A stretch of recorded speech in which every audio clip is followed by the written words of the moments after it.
Welcome to the All of You podcast. It's Shiv. And Dave, All right. What's been hitting you this week?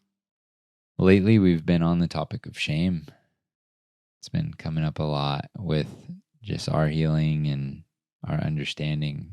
We've been wanting to do a podcast on shame for a while, but it's such a dense topic. I honestly don't know if we can cover it in 30 minutes or an hour or 5 hours.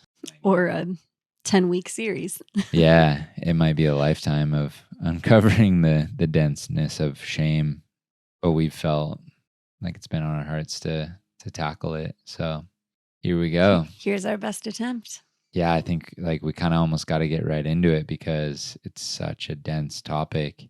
I mean, I believe that it's the root of all the healing, all the codependency, the crossing of boundaries, the passive aggressive behaviors, the control dynamics, the abuse that we inflict, the judgment that we judge with, the jealousy we have, the glances we give our kids, the triggers. Shame is the root. Yeah. All roads of pain lead back to shame. Oh, that was really good. It's so true, though. I think in so much of the work I've done, and I'm digging into myself and figuring out where some of the behaviors that I have that need work come from. Shame almost every time is at the root of them, which in turn makes this a heavy topic and what will likely be a pretty heavy episode. Yeah. This quote from Healing the Shame That Binds You says, "When our instinctual life is shamed, the natural core of our life is bound up. It's like an acorn going through excruciating agony for becoming an oak, or a flower feeling ashamed for blossoming." So, like, if you are shamed, you are ashamed to be human, to live your human experience, to get up in the morning, to go to sleep at night, to put on clothes, to shower.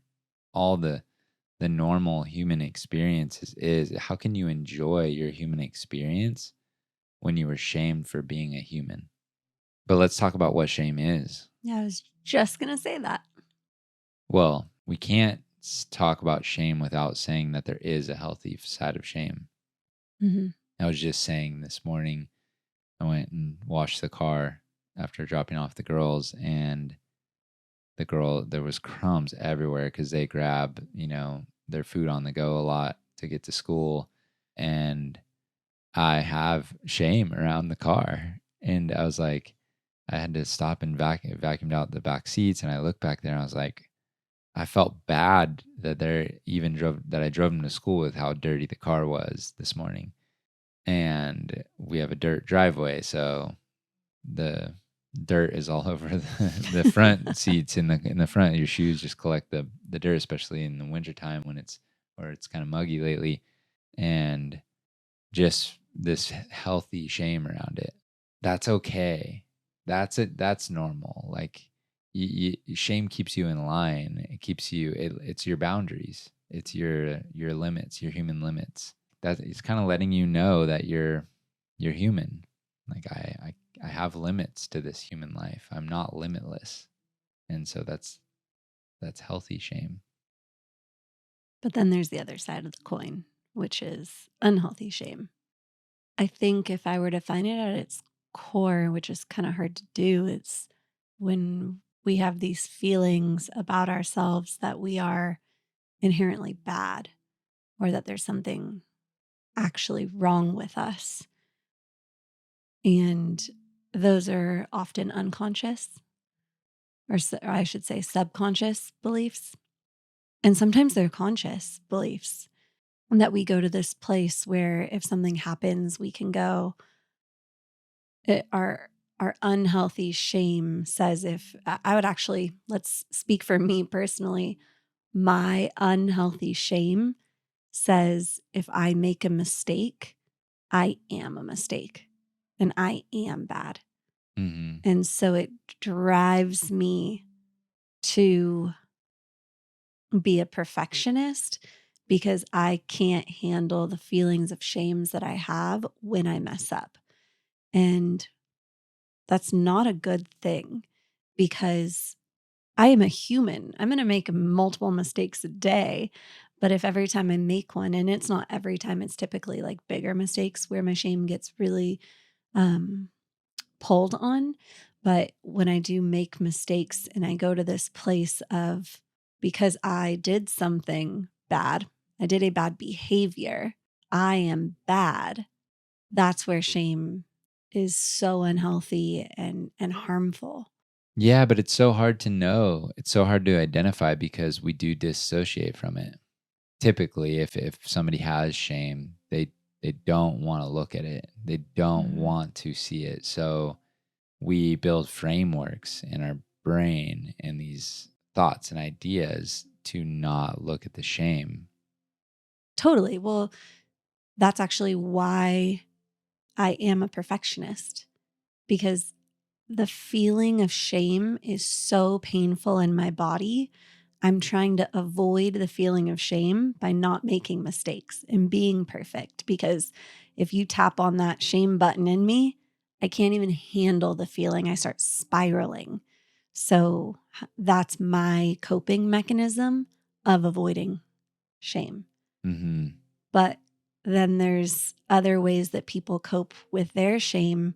At the root of addiction is shame. People drink because they want to numb the pain of their shame, or they have a shopping addiction because when they're shopping, they're numbing the pain of their shame. Or we even look at narcissistic personality disorder. They create a false sense of self within their body and it takes over and it tells them they are more human than they actually are. They get this grand, like, I am, everyone look at me and admire me. I'm so amazing. And it literally is like a split false sense of self because they have to avoid that feeling of shame within them. That's too painful. They can't go there. So, shame is really, that's why we talk about it as kind of that root that needs to be dug up in the healing process because most of the pain that we are trying to avoid and it all boils down to shame. And then if you don't rip that shame out of you, like if you don't rip the root out, the flowers that are going to bloom are bad behavior. It's Hmm. going to be your perfectionism. It's going to be your ways you manipulate. It's going to be denial. It's going to be personality disorders. So then, if shame is like a flower feeling ashamed to bloom, how is shame created in a human? It's through all the other shame-based people in our lives that pass down shame, and they don't mean to. No, They don't mean to. No one wants to pass down shame to their kids, but I think that we have to realize that shame is prevalent in our society from the oppression and from the denial and from the school system. From oof, yeah, it just is prevalent. I mean, we truly believed as a society that women shouldn't have the right to open a bank account or buy a house until 1974. That was not long ago. no, Most people alive, mothers, weren't able to buy a house. yeah. Women couldn't even take out a business loan till 1988, the year Yeah, before I was born. yeah. If my mom wanted to start a business before I was born, she couldn't pull out a loan to do it. That's insane. So then, if you don't have the rights to autonomy as a human to start a business or go after your creative ventures or to buy a house because of your womanhood because you're a woman. So that's shame. That is, you're a flower and you're not allowed to bloom because of who you are. That That's that societal that's shame. societal, and so everyone was society oppressed, and so many other cultures, so many other religions or beliefs or ethnicities and sexes. I mean, talk about the shame for anyone who's gay. It's all, as we shame people, then they tend to shame others, and shame gets passed along the path. And men are really struggling in today's day and age because Well, they've been shamed from feeling their feelings. men have been shamed from feeling their feelings. And so now the suicide rate for men is just insane because they're so disconnected from themselves. Even yesterday, when I was picking up the girls from school, one of them told me when she was in class, she asked out loud how to spell a word. And the teacher said back, "You should know how to spell that already." And she said the whole class laughed at her. And that is shame. Like, I struggle even having them in the school system because of the shame in the school system. Yeah. Like, literally, they're like, "You better learn or I'm going to embarrass you," to the point where you learn. Like, what? Yeah. And that's how, like, shame is, it's prevalent in day-to-day life, and you can't really even protect your children from it to a degree. And then not only can we not protect our children from it, gosh, man, is this like vulnerable to share? I can't protect the girls from shame because I have shame in me. And if until I heal the shame in me, I'm going to continue passing it on to them. Like, one of the girls was, I don't want it for her sake. I don't want to go into the full story, but recently, like, had a meltdown and was acting inappropriately, but also like reality check for me, age appropriate. And I couldn't, it triggered something in me. And I kind of arose in the conflict back to her and was like, "You're going to act this way, then, you don't get X, Y, and Z." And I raised my voice at her. And later, when the conflict sub like subdued and I took some space, I went, "Oh my gosh, I just lost it on her." And I shamed her. The shame in me couldn't handle how she was treating me, even though she's a child and hasn't learned better yet. And so I shamed her for that. And I am in the trenches of doing this work and trying to heal my shame, and I'm still passing it on. And that's a humbling and hard thing to even reconcile in myself. But I do want to give hope because I know there's probably a ton of other parents listening and being like, "Yeah, I shame my kids too." Like, it's a relatable thing that we do. I did go back later and I sat her down and was like, "That was my mistake. I am so sorry. I lost my cool. And that's on me. That's not because of you. That's because of me. And you're a child and you're learning and you're allowed to make mistakes when you're learning, but I'm not allowed to yell at you like that. And I'm really sorry." And I cried telling her this because I know it's like when you know what shame does to a kid and then you shame your kid. Oh, sorry, I just wanted to F bomb right there because Yeah. it's so painful to know the effects of shame and still not fully be able to stop yourself from passing them down.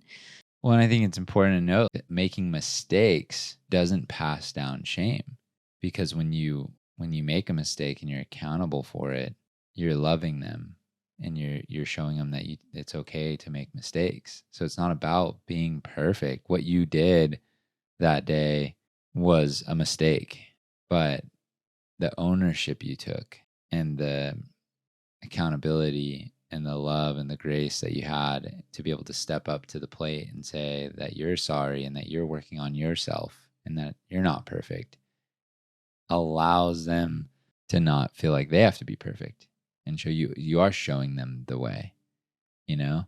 And I think the difference is that it's not the mistake that shames them, it's the lack of accountability that shames others. We're not going to treat each other perfectly in connection, in relationship. We're going to make mistakes. We're going to hurt each other. We just have to be accountable for them and not try to be more than human or perfect. Shame is really hard to identify, but I think there's the way that I know that I'm in my shame is I've learned how to feel the feeling in my body and identify that as shame. But also there's thoughts in my head that when they start swirling around, that I know I'm shame spiraling. And I've gotten practice at learning when I'm doing this. And it's typically the thoughts of, I am bad. I will never be good enough. I am a mistake. I am unlovable. I am unworthy. Like it's those deep rooted feelings that there's something wrong with you that signal that shame. Because here's the truth, and I want everyone to hear this: there's nothing wrong with you. There's nothing about you that's unlovable. There's nothing about you that's broken and unfixable. And there's nothing, you're not inherently bad. There's just some shame you got to heal. But when I'm feeling my shame, that's the narrative that's playing in my head. And that's also what tells me that I have so much more work to do, is that I still hear that narrative at times. And if you're thinking right now, like, well, I don't have that, or I wasn't shamed, here's some things just to, like, food for thought to think about.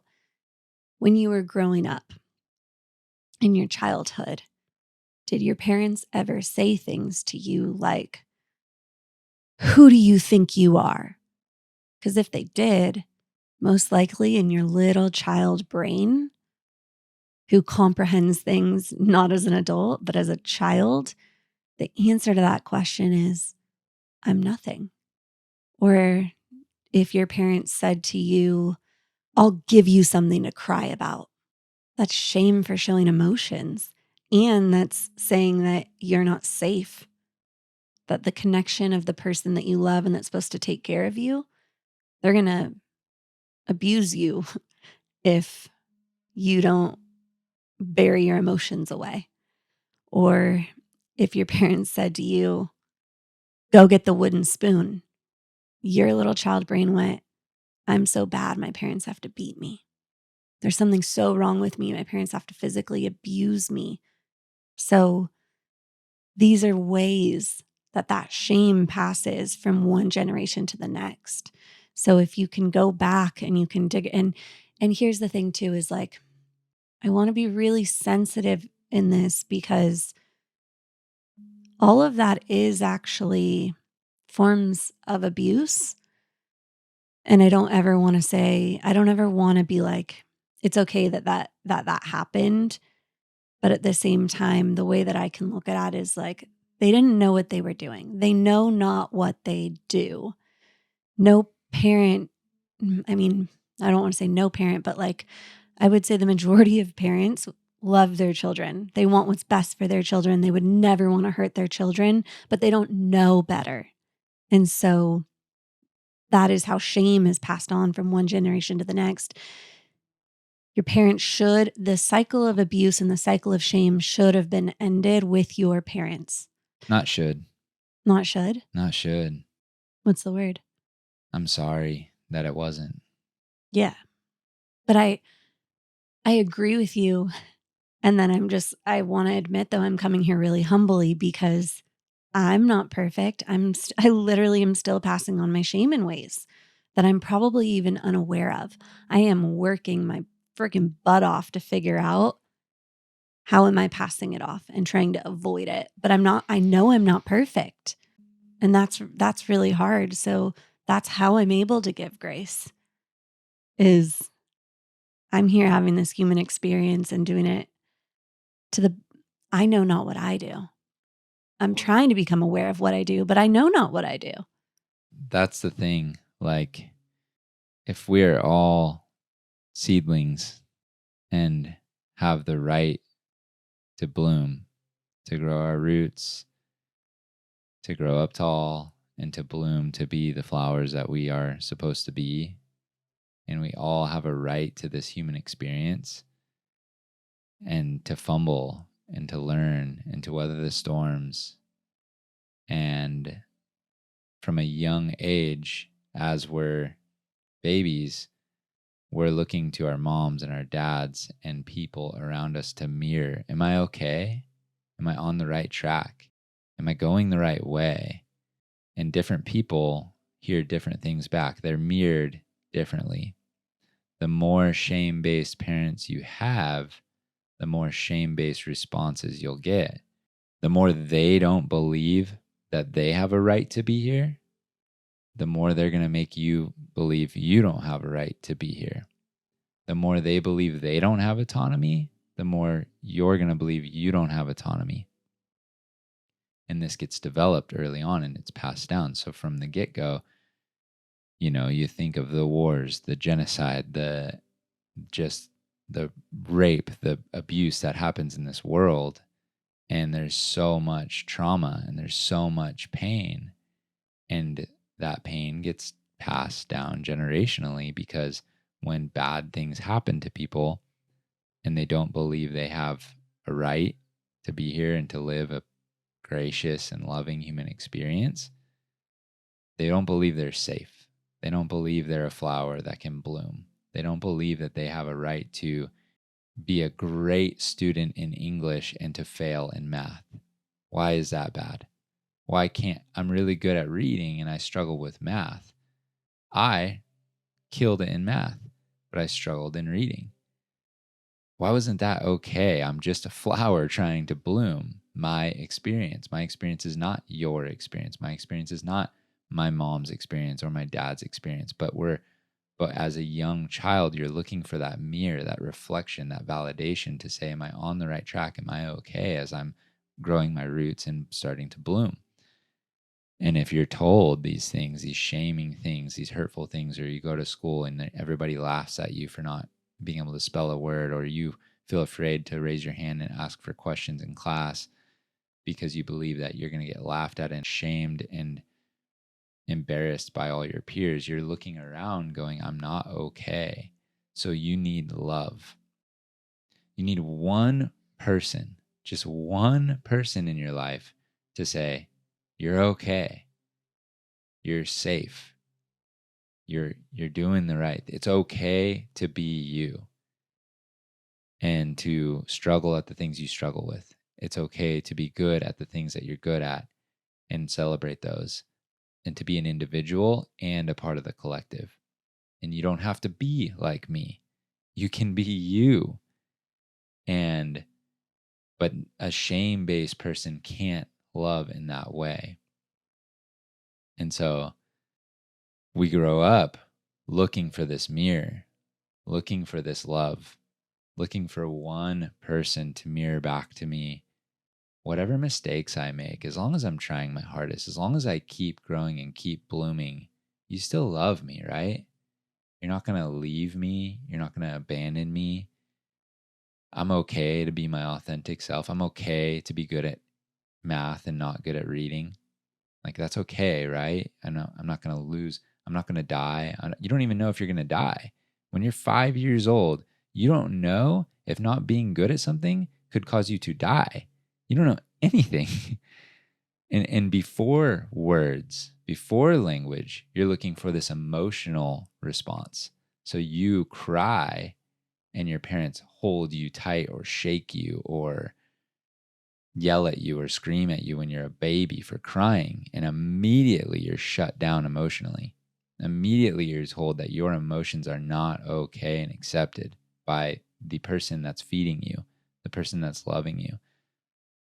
Children need to be cared for and loved and extended all kinds of love. And then they don't have shame, and they're not deep rooted in shame. They are grounded and have a foundation of love and safety. And then out of that, they can love others. But when you're immediately told that your mere existence is a problem, you're immediately told that you're lesser than everybody else, or you're not as good as everybody else, and your existence is not autonomous. It's not okay to be you and to be the person struggling with the things you're struggling with. You are shamed, and that's where the shame starts to create this narrative in your head. So I want to read this quote. Shame is internalized when one is abandoned. Abandonment is the precise term to describe how one loses one's own authentic self and ceases to exist psychologically. Ooh. So we lose touch with our experience because we don't have that mirror to mirror back to us. I am okay to be me. I'm okay to root in my own experience and ground myself in this individual experience I'm having. And so this shame creates this like need for validation. It creates the need for outside things to be a certain way. It needs to control the outside world because internally there is no internal self. I've shut that internal self down. I don't know that authentic self. I've buried it, and that's where and I buried it in the shame. Shame buries the authentic self and says it's not okay to be you. It's not okay to struggle with the things you're struggling with. It's not okay that your mom died at the age of 7 or your dad was an alcoholic and left 5 years old. It's not okay to live that experience. That. It's okay to live any experience you're having, especially as a child when you have no control of your experience. If your childhood was all the kids in school making fun of you and bullying you, and you were the one that you left school and the kids at school stole your bike or deflated your tires or pantsed you in front of the whole class, that's your experience.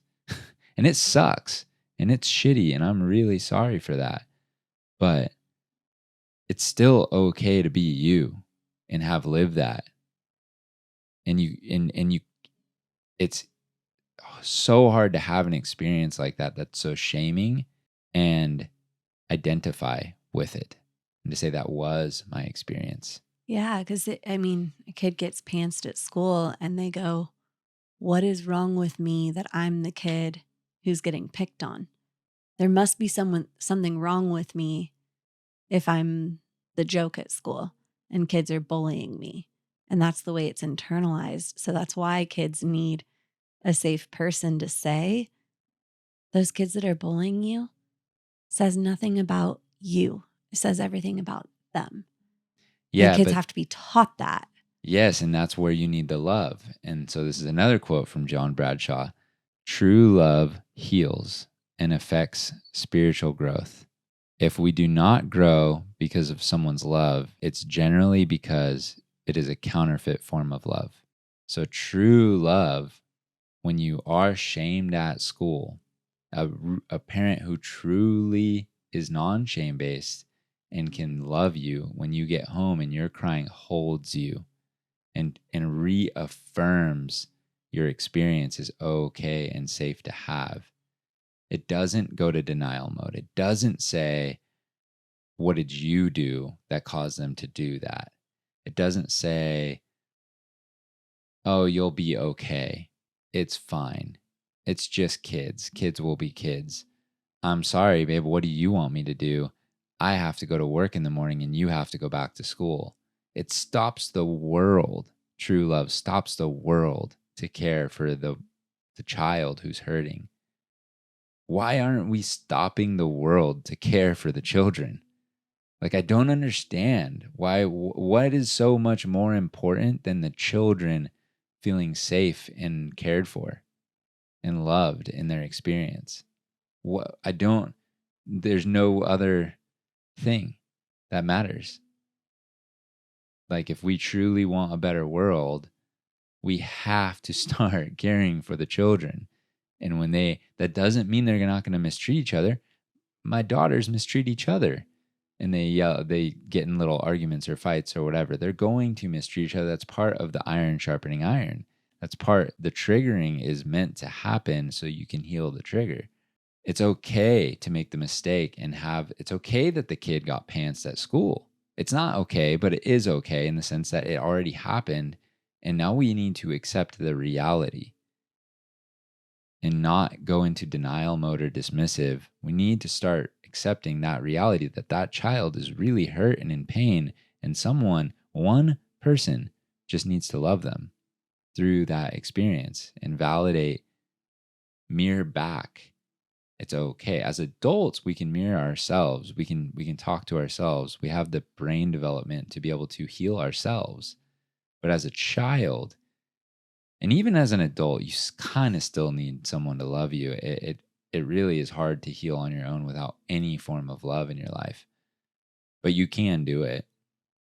God can do it, I believe. But a child needs someone to just validate the experience always. Right. But I think a lot of the times the shame of the parent is what leads to the child not getting validated. Can you, so like, what would be that scenario? Like, why does that Yeah. parent have, So I'll serve that one up. Really relevant is childs of divorce. They internalize the divorce as my fault.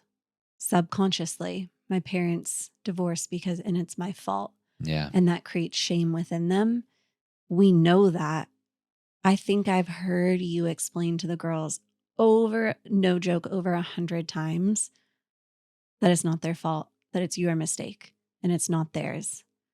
And they still wrestle with how hard it is because it's hard to live in two homes. So it is a constant conversation, but um, that hearing that it isn't their fault is healing to them, yeah, to stop that cycle of shame of like, I'm so bad my parents got divorced. But here's the flip side. A parent who has shame about being divorced can't say that to their child. Because more likely than not, that conversation's not going to go that way. They're going to say like, oh, your mom and I couldn't figure it out. Or, your mom and I are better apart, however they want to word it, which is not saying to the child it's their fault, but it's not telling the child it's not their fault. And that's what the child has to hear, because in their brain, subconsciously, that's where they're going. And so you have to actually tell them, it's not you, it's me. Kids have to actually hear that. When I had a poor reaction with one of the girls, they had to hear, it's me. That had nothing to do with you. mm-hmm. Otherwise, they interpret it as, What's wrong with me? What's wrong with me that she Mhm. reacted like that? Yep. So you actually had like children need you to be accountable in order for them to not think it's their fault, because that's how Mhm. they're wired. They're so young, they can't really see themselves outside of you yet. And their full identity isn't figured out. You're their mirror. They're mirroring, they're looking to you to figure out who they are. And so they're thinking that your mistake is theirs almost, unless you can actually explain to them that me yelling at you had nothing to do with you. In which I also want to just call out right now, that sentence in itself, people might not have reached that conclusion yet. I'm just going to kind of throw it out there. If you're yelling at your kids, it's your lack of emotional regulation, not your child's actions, that are causing that conflict. And that was a really rough one for me, that I'm accountable for my actions. And if I'm yelling at a child, that's on me, Mhm. not on the child. There are ways to not yell at your kids. Yes, but if you've shamed your kids, Yep. if you've spanked them, they can heal. But if you stay in denial that it's bad, it's never going to change. You have to take that accountability. Like the kid, even if you have adult children or whatever, it's always good to go back and take accountability and to find healing. Like everyone needs it all the time, right? We should live in reality. Another quote from John Bradshaw: to truly be committed to a life of honesty, love, and discipline, we must be willing to commit ourselves to reality. You cannot be in denial about your negative impacts on others and be loving. Here's the hard truth of that. We go into denial when reality is too painful. And most people realizing that and I can include myself in this, realizing that I'm causing pain on my loved ones is so painful for me that it's easier for me to deny that I do it. I'm like, no, I didn't hurt you. I do this to you. When I hurt you, I will go like, no, I didn't hurt you. It wasn't that bad, because the reality of me hurting you is so painful for me. I go into denial, which then further hurts you. Yeah. Which is kind of crazy, but it's subconsciously that's what's happening. But I'm going to quote one of my favorite writers, Siobhan Roy: all roads of pain lead back to shame.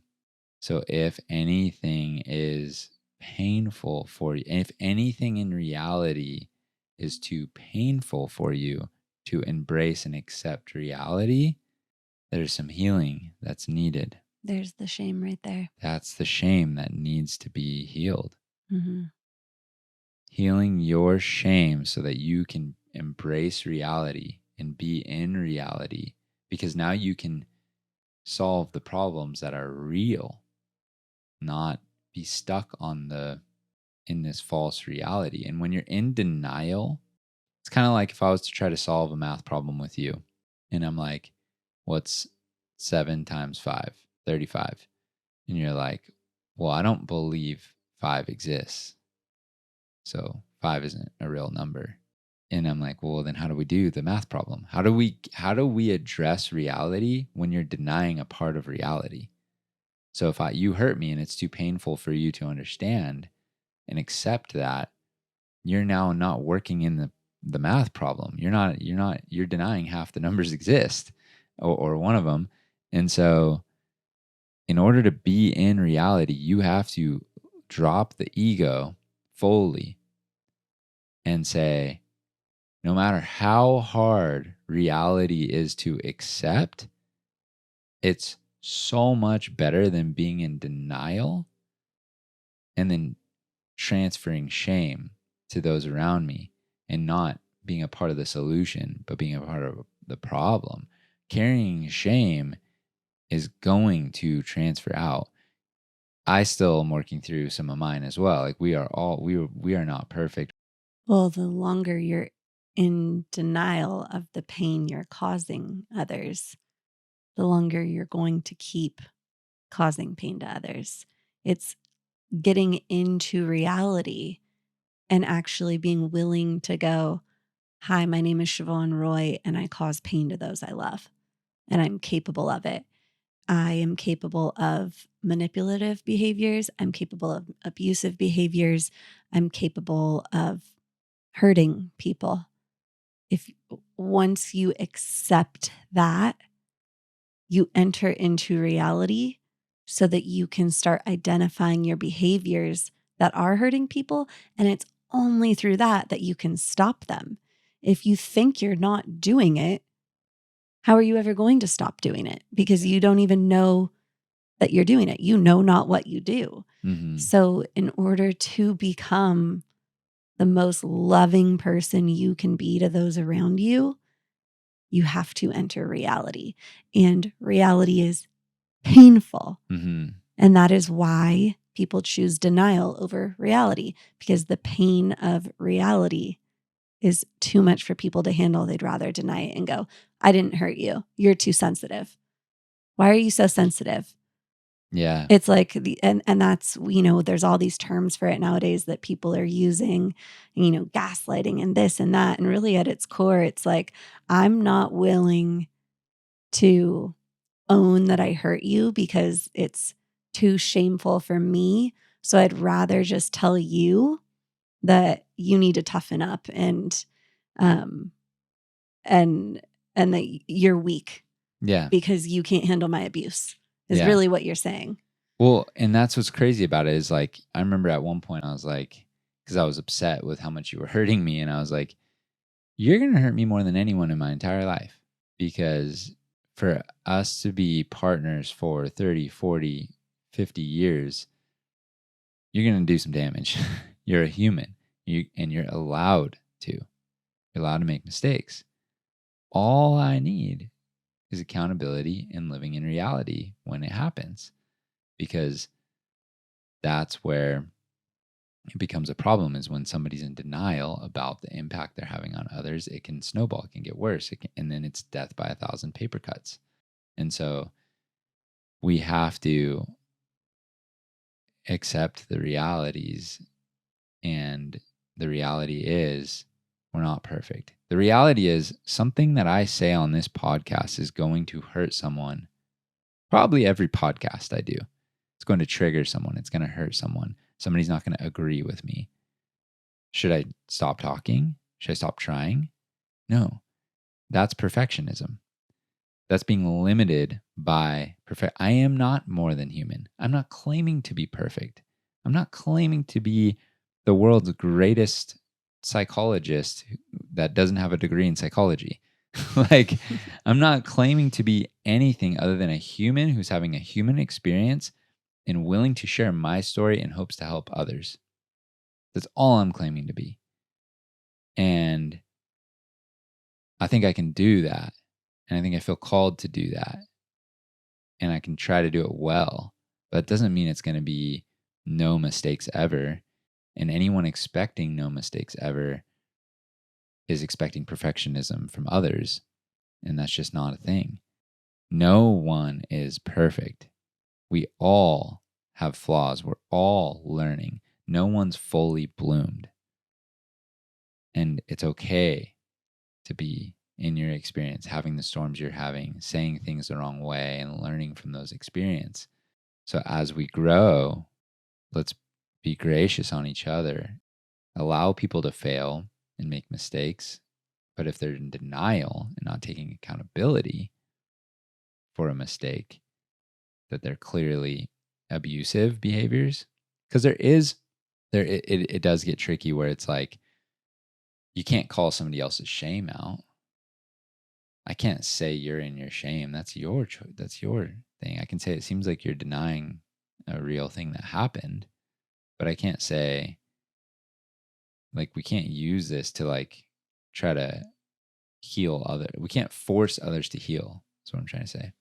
Yeah, actually that's an interesting concept because I think there's enough trust in our relationship where if you were to see me shame spiraling and going into my shame and you very lovingly said like, "Hey babe, I can see you're leaving reality right now. I can see you're in your shame.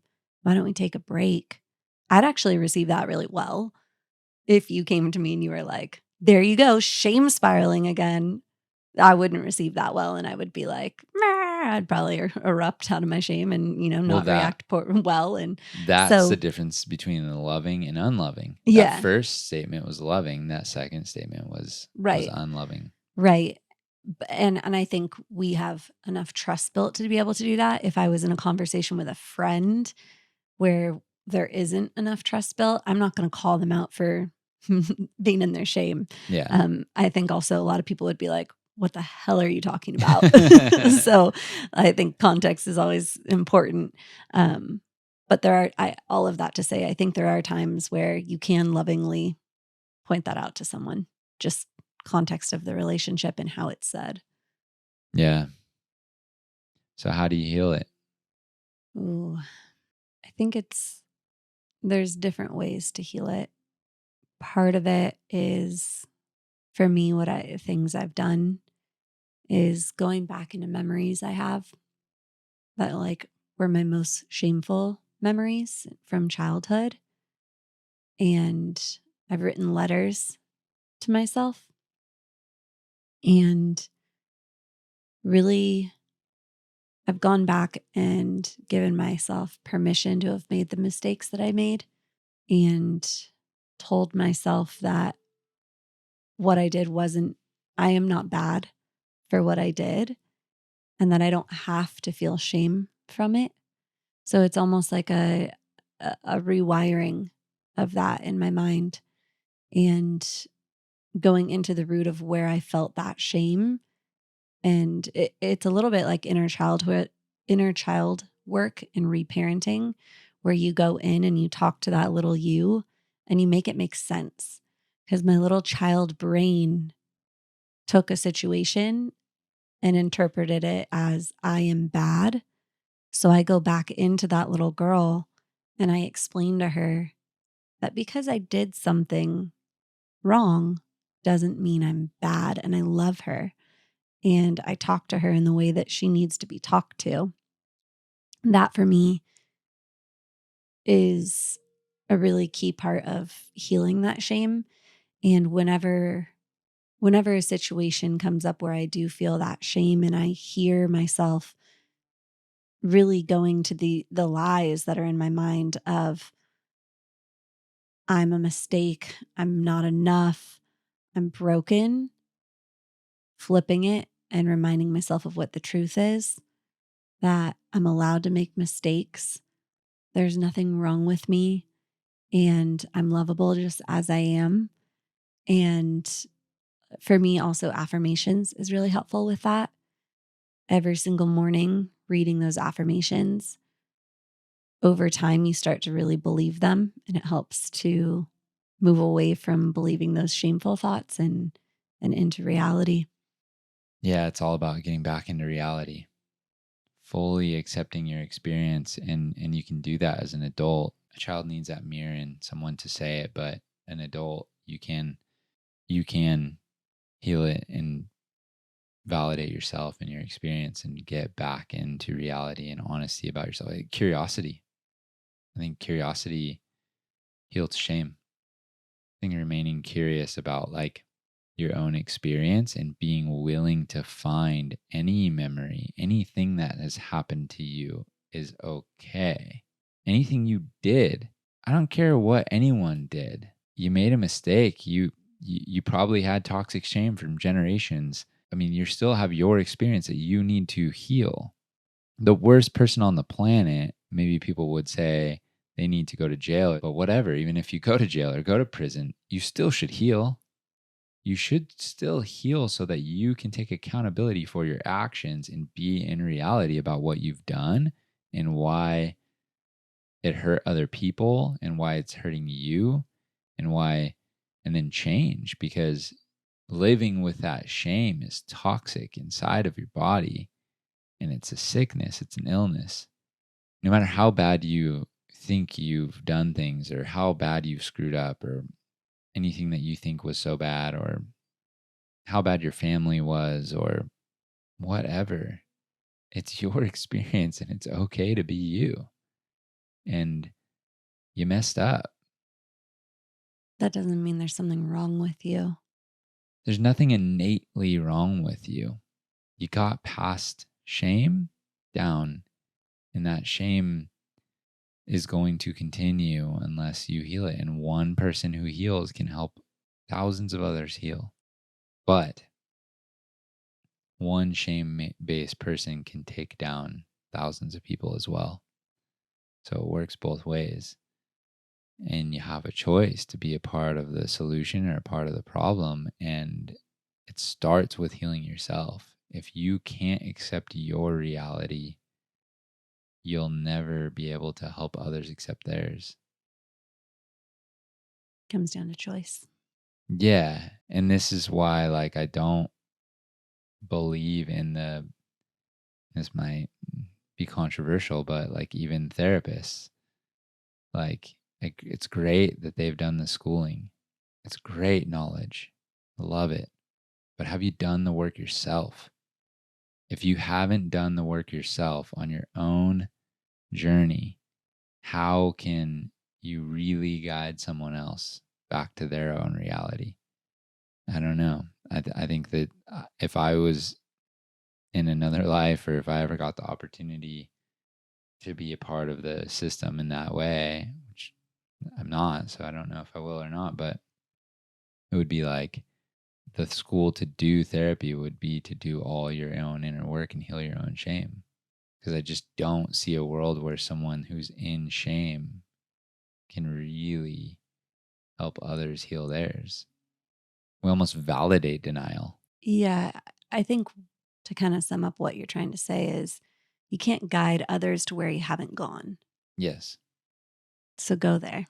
If Yeah. you want to love others well and help others, do your work and go Yeah. there so that you can take others there. Yeah, the knowledge is great. The schooling is great. The education is wonderful to know the aspects of the brain and how it's going, to know when somebody's in denial or when somebody is being defensive or when somebody is a narcissist and you're dealing with somebody at that level. But it all comes back to shame and how they were shamed and what they believe about their own experience. Do they believe that they're allowed to have their own individual experience? And if they don't, they're always going to be looking outward for other people to do certain things the way they want it done, to meet their expectation, to meet their needs. Are you loving to love someone and love someone well, or are you loving them so that they can meet your needs? Because you can't meet your own needs because you haven't done the work. You still believe that you need that external valid. No one in your life has ever validated you, your authentic self, the true inner child. And if you haven't had somebody validate that, you're still looking for that. And you can do it yourself. You're not your parents and you don't need their approval to be you. And if your parents tried to tell you that the best version of you was something that looked like them, you can break that belief and start to reprogram your mind to believe that the best version of you is authentically you. And you can search and find that and be that. And that's what the world actually needs. And yeah, I hope that that brings healing to people. And I don't know, for those that are listening, I just want to say I love you and I see you on this journey. It's hard. Love you. Love you too. Bye. Bye.